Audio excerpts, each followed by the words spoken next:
Hello student, कैसे हैं आप। नेक्सस एजुकेशन पॉइंट में आपका स्वागत है। आज हम बात करेंगे MPSE 008 भारत में राज्य राजनीति, इग्नू यूनिवर्सिटी।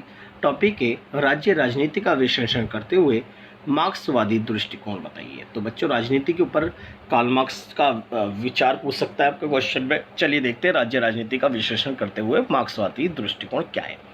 कार्ल मार्क्स ने अपने सिद्धांतों का प्रतिपादन आर्थिक तत्वों को आधार मानकर किया। तो कार्ल मार्क्स ने अपने अर्थशास्त्र में अपने विचारों को विस्तृत करा। कार्ल मार्क्स जो थे वो जर्मनी के रहने वाले थे। ये यहूदी परिवार में जन्मे थे। फिर बाद में इनके परिवार ने ईसाई धर्म को स्वीकार कर लिया। कार्ल मार्क्स ने कहा, राजनीति का संबंध वर्ग संघर्ष से है। उसके अनुसार राजनीति समाज में स्थित परस्पर विरोधी वर्गों के आपसी संघर्षों के कारण उत्पन्न होती है। तो इन्होंने कहा कि जो राजनीति का जन्म है वो समाज के दो वर्गों में जन्मा। इनका मानना ये था कि समाज में सदैव दो वर्ग होते हैं, एक शक्तिशाली वर्ग और एक शक्तिहीन वर्ग। इनका मानना यह था कि समाज के शक्तिशाली वर्ग पर आर्थिक शक्ति उनके हाथों में आ गई, जिसके कारण वो आर्थिक शक्ति के माध्यम से समाज के दूसरे शक्तिहीन वर्ग का शोषण करने लगे, जिसके कारण इन्होंने आर्थिक शक्ति के माध्यम से राजनीति को अपने फेवर में कर लिया और बड़े बड़े राजनीतिक दलों को चंदा देकर चुनाव में उन्हें विजय बनाया, जिसके कारण वो राजनीतिक दल और राजनीति उन पूंजीपति वर्गों के हाथ में आ गई।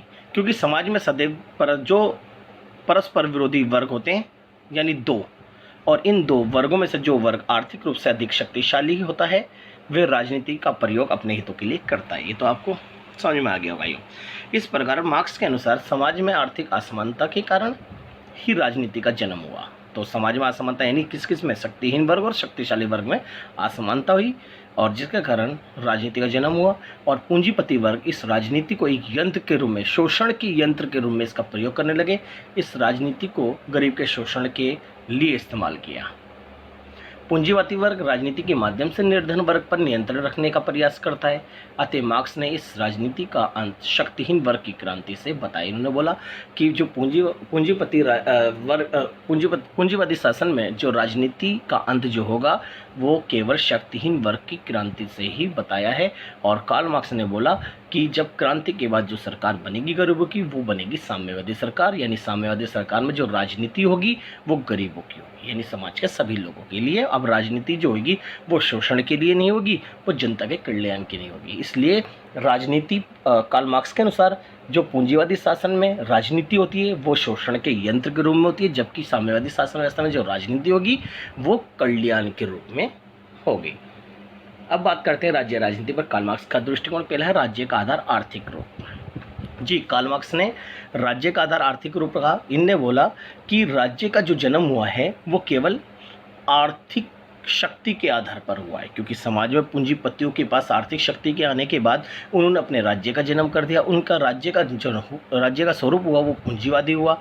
इसलिए राज्य का आधार आर्थिक रूप है। मार्क्स के अनुसार समाज भारतीयों का समूह नहीं है, बल्कि समाज साधन है जहाँ रहने वाले सभी लोग आर्थिक संबंधों के कारण जुड़े हुए हैं तथा व्याप्त और समाज एक दूसरे पर आश्रित है, क्योंकि व्यक्ति और समाज दोनों अलग अलग होते हुए भी एक ही हैं। मार्क्स के अनुसार मनुष्य आर्थिक संबंधों के कारण समाज का जन्म हुआ, अतः व्यक्तियों के आर्थिक संबंध बदलने पर समाज भी परिवर्तित हो जाता है। तो राज्य का आधार यहाँ पर आर्थिक स्वरूप को माना। तो इसके बाद है सामाजिक वर्गों का विकास। कार्ल मार्क्स ने सामाजिक वर्गों के विकास को 4 चरणों में बांटा है। कार्ल मार्क्स के अनुसार सामाजिक वर्गों का विकास निम्नलिखित युगों से हुआ। पहला है आदिम साम्यवादी युग।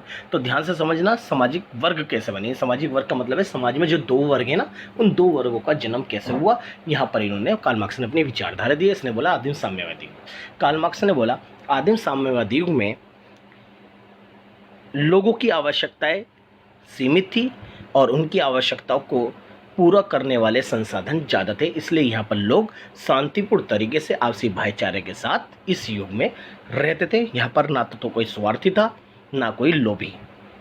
फिर कुछ समय बीता, समय परिस्थितियाँ बदली, उसके बाद कुछ लालची लोगों का जन्म हो गया। उस लालची लोगों ने जो संसाधन थे उन संसाधनों पर अपना अधिकार जमा लिया, जिससे अब लोगों की संसाधन कम पड़ गए, अब लोगों की आवश्यकताएं बढ़ गई। इसलिए संसाधन इतने नहीं रहे, क्योंकि कुछ लालची लोगों ने उस संसाधनों पर कब्जा कर लिया, जिसके कारण लोगों की आवश्यकताएं बढ़ गई और संसाधन कम हो गए, जिसे कहा गया हमने सामंतवादी युग, क्योंकि लोग कृषि व्यवस्था पर बहुत ही आश्रित थे। और जब सामंतवादी व्यवस्था आ गई तो सारी ज़मीनों पर इन्होंने अधिकार जमा लिया, अब किसानों के पास ज़मीन नहीं रही।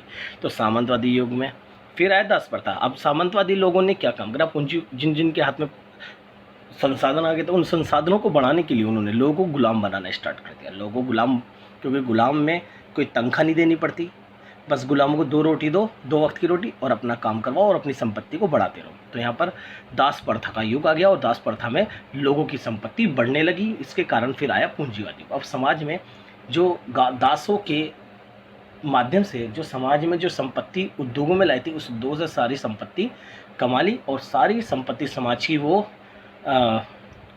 बटोर के किसके हाथ में आ गई, शक्तिशाली वर्ग के हाथ में। इस तरह से जो समाज था 2 वर्ग में बढ़ गया, एक पूंजीवादी और एक शक्तिहीन वर्ग। तो यहाँ से पूंजीवादी युग आरंभ हो गया, क्योंकि समाज की सारी संपत्ति शक्तिशाली वर्ग के हाथ में केंद्रित हो गई, एक चुम्बक की तरह। नेक्स्ट है, इस तरह से सामाजिक वर्गों का उदय हुआ। अब है शोषण के यंत्र के रूप में राजनीति।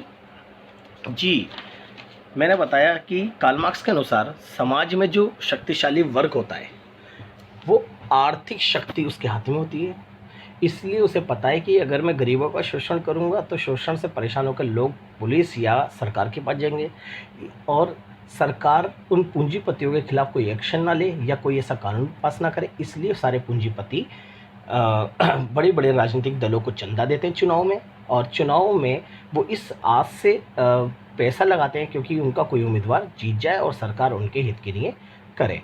फिर उसके बाद क्या होता है कि जब पूंजीपतियों की जब सरकार स्थापित होती है तो सरकार सारे पूंजीपतियों के हित के लिए कानून बनाती है, जिसके कारण पूंजीपति वर्ग एक राजनीति को गरीबों के शोषण के लिए इस्तेमाल करता है।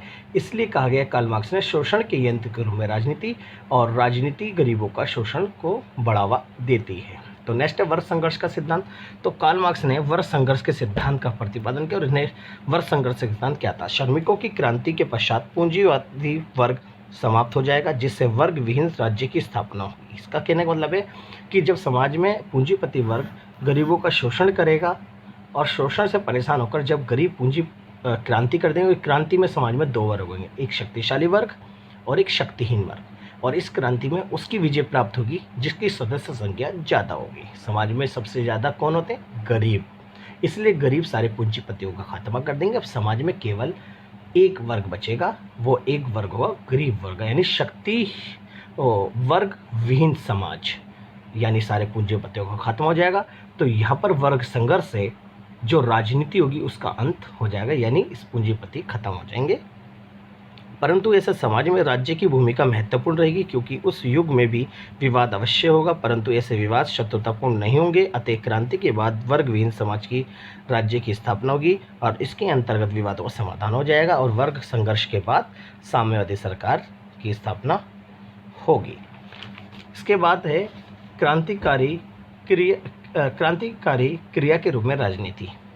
जी, मार्क्स के अनुसार राजनीति का अंत एक विशेष पक्ष प्रस्तुत किया है। उसके अनुसार विभिन्न वर्गों के बीच जो विवाद है उसका समाधान केवल क्रांति और समाज के पुनर्निर्माण से ही संभव है। उसके अनुसार एक और राजनीति एक वर्ग का दूसरे वर्ग पर नियंत्रण स्थापित करती है, तो दूसरी ओर राजनीति इस नियंत्रण को समाप्त करने के लिए क्रांति भी करती है। तो क्रांति के बाद राजनीति का अंत और साम्यवादी सरकार की स्थापना हो जाएगी। अब नेक्स्ट है राजनीति का अंत।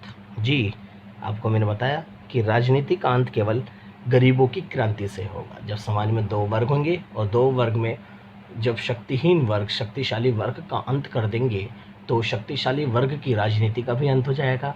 अब समाज में गरीब वर्ग बचेगा और गरीब वर्ग अपने में से एक सरकार का चुनाव करेंगे और जो सरकार होगी वो गरीबों की सरकार होगी। अब की जो राजनीति होगी वो गरीबों के हित के लिए होगी, यानी पूंजीवादी शासन में राजनीति शोषण करती है, जबकि साम्यवादी शासन की यानी साम्यवादी सरकार की जो राजनीति होगी वो गरीबों के कल्याण के कार्य करेगी। इस तरह से पूंजीवादी राजनीति का अंत हो जाएगा।